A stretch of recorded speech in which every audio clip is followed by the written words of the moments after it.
Baudelaire, a priori, c'est l'inverse de l'énergie, de la rage, de la rébellion que vous évoquez, non? Non, Qu'est-ce qui vous fascine dans le spleen baudelairien?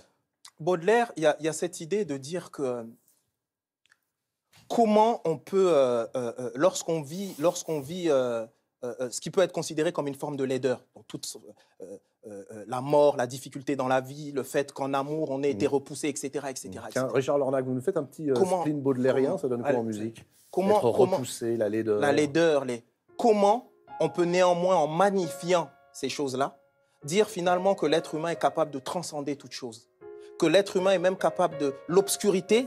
L'obscurité est là, mais il y a un rayon de soleil, et il le voit, ce rayon de soleil. Et il écrit, il parle de ça. Et puis nous autres qui lisons ça, on est dans nos difficultés de vie, et on se dit, regarde cet homme, regarde, il décrit une situation compliquée, dure, mais quand même il voit le beau, et il magnifie le beau.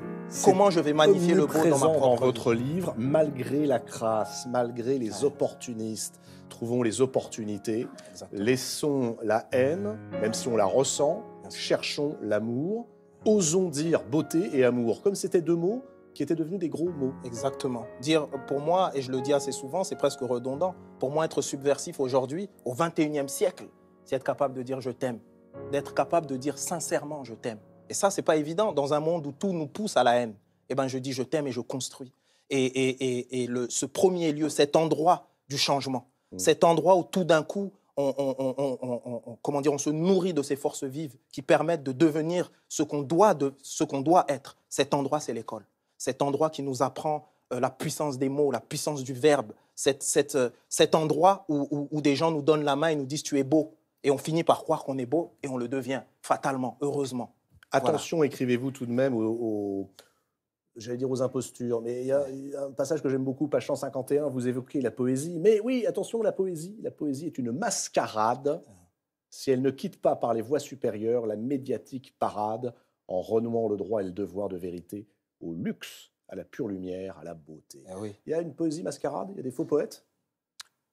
C'est Camus qui disait qu'il vivait une époque qui était finalement où, je dis en substance, si on voulait être, comment dire, un homme droit, un homme juste, un homme de parole, un homme d'honneur, eh ben, c'était presque, on se moquait de nous, comme si ça n'avait pas de valeur, comme si, alors que c'est vital, c'est le lieu.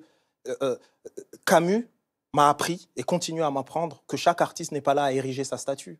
Un artiste, il est là finalement pour vivre et donner les outils, essayer peut-être à d'autres de comprendre comment vivre et Alors, comment résister transmission face à la mort. que vous évoquez, elle me fait penser évidemment à Patrick Chamoiseau. Et oui, Vous le dites, grand vous Patrick. l'écrivez, j'ai entendu un jour à la télé Patrick Chamoiseau parler de traces Ah mémoire. ouais. Et alors évidemment, Estelle Sarabu, on va ouvrir votre livre dans un instant, mais Juste. il est là, Chamoiseau. Quel est le lien? Pourquoi ce mot, trace mémoire, cette idée de Chamoiseau, vous a bouleversé à ce point? Ouais, elle m'a bouleversé. Pourquoi? Parce que lorsqu'on réfléchit justement à la mémoire, alors on pense qu'il y a des lieux, mais il y a plein d'endroits, des endroits qui ont disparu, qui ne sont plus là. Il y a des endroits qui sont des endroits tout aussi importants que, je ne sais pas, tel musée, il y aura tel endroit, tel mémorial, il y aura telle chose. Mais par exemple, quand il disait ça, je réfléchissais à la rue dans laquelle